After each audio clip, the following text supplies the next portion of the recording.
আমরা ঘুমন্ত অবস্থায় ছিলাম। আমার বেডে আমার দুইটা বাচ্চা, একটা 5 বছরের আর একটা 1 year প্লাস। নূরের গলা ধরে শুয়েছিল ওর বড় বাচ্চাটা, যে বাচ্চাটা আজকে স্তব্ধ হয়ে গেছে। 25শে মার্চের কারো রাত গল্পে বই পড়েছিলাম ছোটবেলায় যখন, ঠিক ওই রাতটা যেন আমার জীবনে নেমে এসেছিল আমার সন্তানদের জন্য। আমাদের ঘরে কোনো কলিং বেল দেওয়া হয়নি, কোনো কিছু না। হঠাৎ করে মেইন দরজা এবং আমাদের রুমের যখন দরজা ভাঙার শব্দ শুনে আমি শুধু ছোট বাচ্চাটাকে দেখে শুধুমাত্র দাঁড়িয়েছিলাম। এর মধ্যে দেখে আমার সামনে এসে অন্ধকার ঘর, অনেকগুলো লোক, তাদেরকে তখন তো আমি চিনতে পারতেছিলাম না। নূর উঠতে পারতেছিল না, বড় বাচ্চাটার গলাটা জড়িয়ে ধরেছিল। এর মধ্যে ওরা ঘরে ঢুকে সর্বোচ্চ মনে হয় 3 থেকে 4 মিনিট হবে। তো বারবার জিজ্ঞেস করতেছিলাম আপনারা কারা। এতটা মানে ভয়ঙ্কর, আমি ওই রাতের বর্ণনা হয়তো আমি দিতে পারতেছি না এই মুহূর্তে।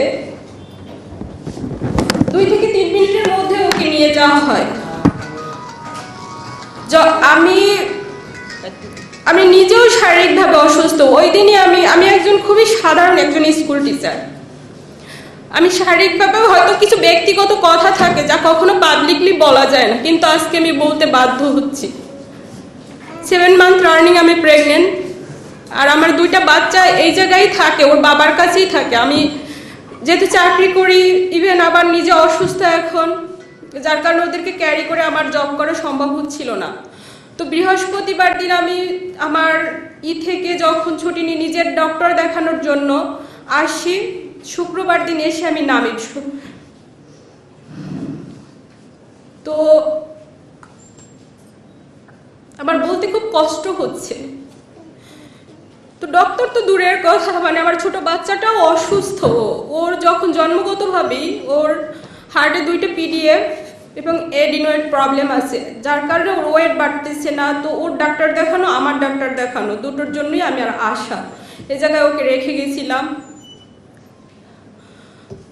তো সেই ভয়ঙ্কর রাত, ওকে যখন নিজে শুধু আমরা চিৎকার করতেছিলাম যে আপনারা কারা, কেন নিয়ে যাচ্ছেন, তারা কিছুই বলতেছিল না। তোকে নিয়ে যায়, যাওয়ার পরে আমরা কি করব, হতভম্ব। আমাদের বাসার যতগুলো ফোন ছিল সবগুলো ফোন তারা নিয়ে যায়। ইভেন সিকিউরিটি গার্ডের যে নর্মাল ফোন সেটাও তাকে নিয়ে যাওয়া হয় ওই রাতে। তারপর ভোর রাত ওকে নিয়ে যাওয়ার কিছুক্ষণ পরেই আজান দিচ্ছিল। আমি রোডে পাগলের মতো দৌড়াচ্ছিলাম যে কারা নিয়ে যাচ্ছে। সেই 25শে মার্চের রাতের মতো এত ভয়ঙ্কর, এত বীভৎস। আমার মানে কিছু কথা আসলেই বলতে আমার খুব কষ্ট হচ্ছে আজকে। ওরা আমাকে ধরেছিল এমন ভাবে, শুধু আমি জানতে চাচ্ছিলাম যে কেন নিয়ে যাচ্ছে। আবার বাচ্চাটা থর থর করে কান্না করতেছিল, বড় বাচ্চাটা ভয়ে সে কান্না করতে পারতেছিল না। ইভেন ওর সাথে তার আগেও একটা ইনসিডেন্ট আমাদের বাসায় ঘটে গেছিল।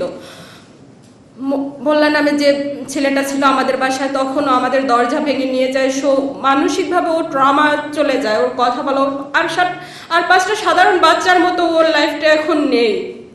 যাই হোক, তখন নিয়ে যাওয়ার পরে আমরা ডিবি কার্যালয়ে যাই মিন্টু রোডে 7টার দিকে। ও জায়গায় খোঁজ করি যে কারা নিয়ে গেল, যেহেতু প্রশাসন হয়তো নিয়ে গেছে কিনা জানার জন্য ডিবি কার্যালয়ে গেলাম। ওই জায়গা থেকে যেহেতু র্যাবের 2টা গাড়ি ছিল, র্যাব 3-এর, তো তার জন্য র্যাব 3-এ যায়। যখন ওর খোঁজ পাচ্ছিলাম না, তারপর বাধ্য হয়ে নিকটস্থ আমাদের হাতিরঝিল থানায় গেলাম।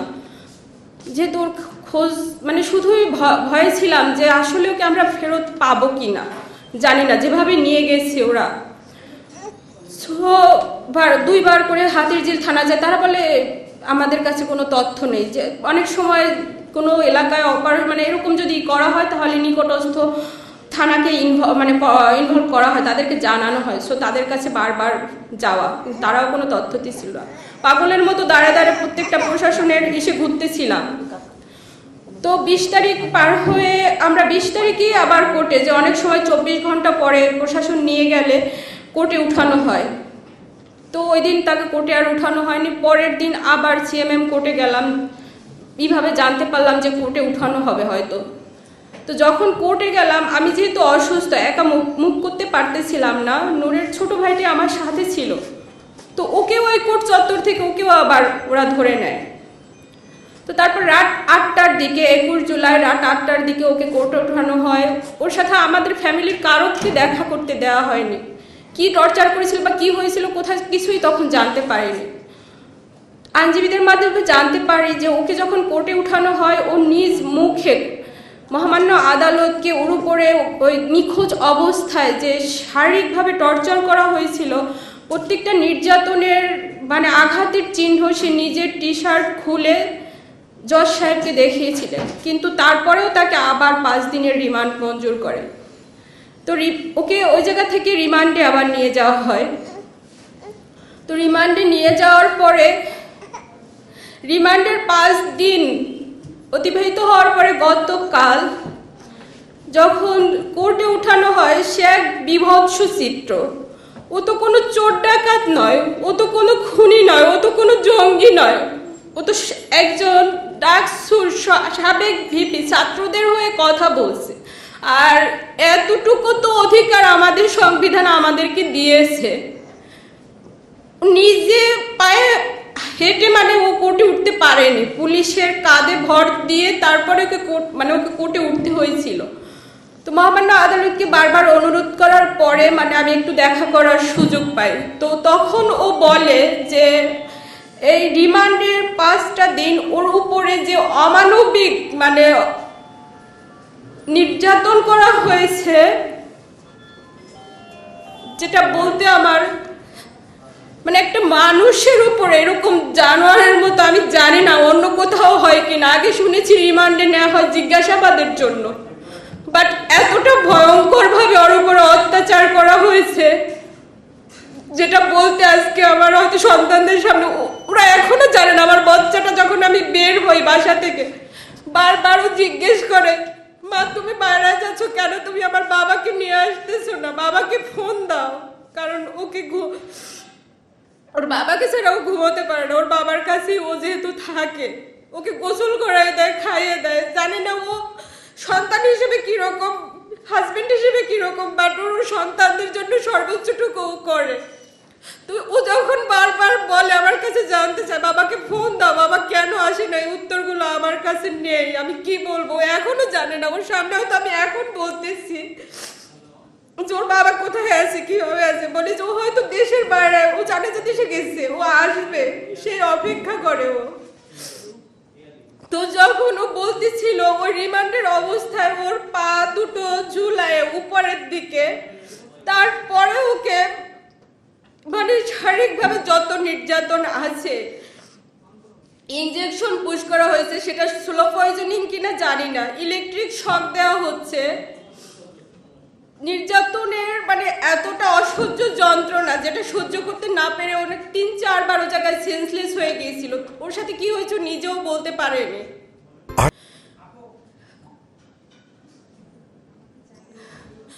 তো তারপরে মহামান্য আদালতকে এটা বলা হয় যে ওকে অন্তত চিকিৎসার মানে একটা মানুষ এতটা শারীরিকভাবে নির্যাতন, তো ওই জায়গাটায় ভয় পাচ্ছি যে আমার স্বামীকে অন্তত এই জায়গাটা একটু চিকিৎসার ব্যবস্থা করে দেওয়া হয়, ও যেন সুচিকিৎসাটা পায়।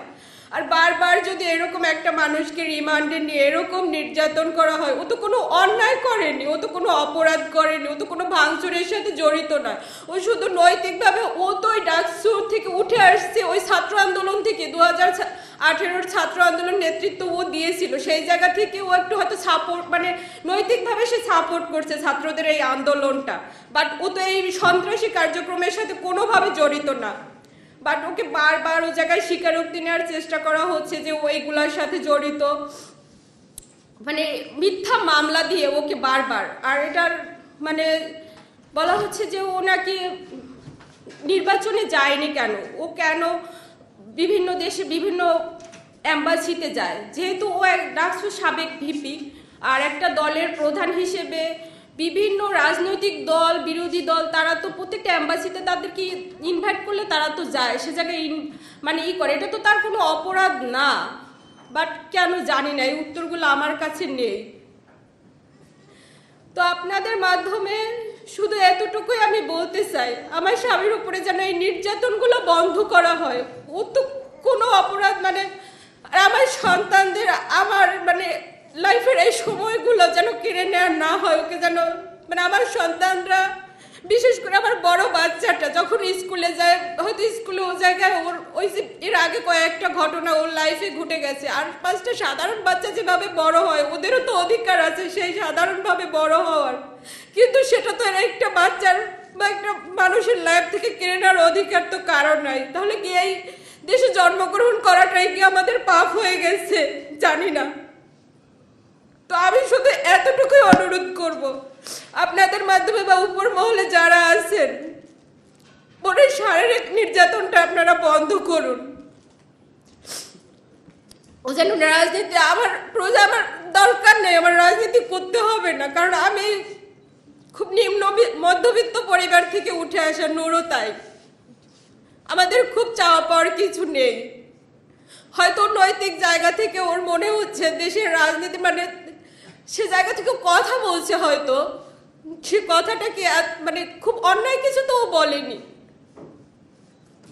তো মিথ্যা এই জিনিসগুলা দিয়ে একটা মানুষের জীবনটাকে, তার পরিবারটাকে ধ্বংস করে দিবেন না আপনারা। আবার ছোট বাচ্চাটা খুবই অসুস্থ, ওর বারবার ট্রিটমেন্ট দরকার হয়, ফলো আপের দরকার হয়। আমি জানি না, সব বাচ্চারাই হয়তো তার বাবার জন্য খুব পাগল থাকে, বাট আমার বড় বাচ্চাটা যখন বলে মা তুমি রাগ করো না, আমি একটু আমার বাবাকে বেশিই ভালোবাসি, তো এই জিনিসগুলো আমার নিতে খুবই কষ্ট হচ্ছে। ও ঘুমায় না, বাবা কখন আসবে, প্রতিদিন ওর অপেক্ষা, রাত যতটাই হোক খুব রাত জাগে ও ওর বাবার জন্য। বাবা যখন আসবে তখন সে ঘুমাবে বাবার সাথে। তাই আপনাদের কাছে মাধ্যমে শুধু আমার করজোর অনুরোধ, প্রয়োজনে রাজনীতি করতে আমার হাজবেন্ডকে আমি দিব না, শুধু আমাদের কাছে ফেরত দেওয়া হোক ওকে। ও তো কোনো অন্যায় করেনি, ও তো কোনো অপরাধ করেনি, এতটুকুই শুধু বলা। ওর শারীরিকভাবে যে নির্যাতন করা হচ্ছে, ওর যেন চিকিৎসার ব্যবস্থাটুকু করা হয়, ওকে যেন একটু চিকিৎসা সেবাটা দেওয়া হয়। ওকে বারবার মানে নির্বাচনের ওর মেইন এটাই হচ্ছে, তারা বারবার বলছে যে বারবার তাকে নির্বাচনে নেওয়ার চেষ্টা, বাট সে যায়নি কেন, সে অ্যাম্বাসিতে যায় কেন? সো এই জিনিসগুলোকে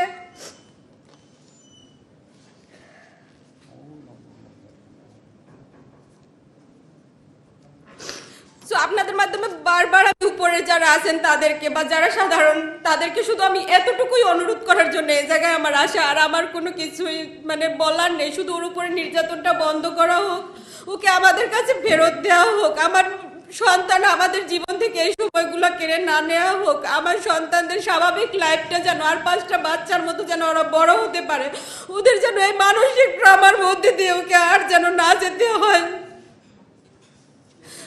আর 5টা বাচ্চার মতো মিশতে পারে না সব। তারপরেও এই সেই মোল্লাকে যখন ধরে নেওয়া হয় ও পুরাই মানে ভেঙে পড়ে। ও পুলিশ দেখলে এতটা ভয় পেত, মানে পুলিশের কাছে যেত না, যদি একটা গাড়ির শব্দ শুনে বাইরে বের হয় সে দৌড়ে চলে আসে। পুলিশ যেন ওর কাছে একটা আতঙ্কের নাম হয়ে দাঁড়িয়েছে। একটা বাচ্চার জন্য যখন একটা পুলিশ সম্পর্কে এইরকম ধারণা নিয়ে সে বড় হবে, স্কুলের টিচাররাও বলে ওরা 5টা বাচ্চার মতো সবার সাথে মিশতে পারে, ওর ভিতরে যে একটা আতঙ্ক ঢুকে গেছে সেটা ও মানে সে জায়গায় তোকে আমি সাইকোলজিক্যাল কাউন্সিলিংও করানোর জন্য আমি ওকে ডক্টর দেখাচ্ছিলাম, তারপরে অনেকটা ইমপ্রুভ হচ্ছিল। এর মধ্যে আবার এই ইনসিডেন্ট, জানি না ওকে আমি আবার স্বাভাবিক লাইফটা ওর ফেরত দিতে পারবো কিনা। তো আপনাদের মাধ্যমে আমি শুধু বারবার অনুরোধ করতেছি আমার হাজবেন্ডের উপরে এই নির্যাতনটা যেন বন্ধ করা হয়, এই নির্যাতনটা শুধু বন্ধ করেন, ওকে আমাদের কাছে আমাদের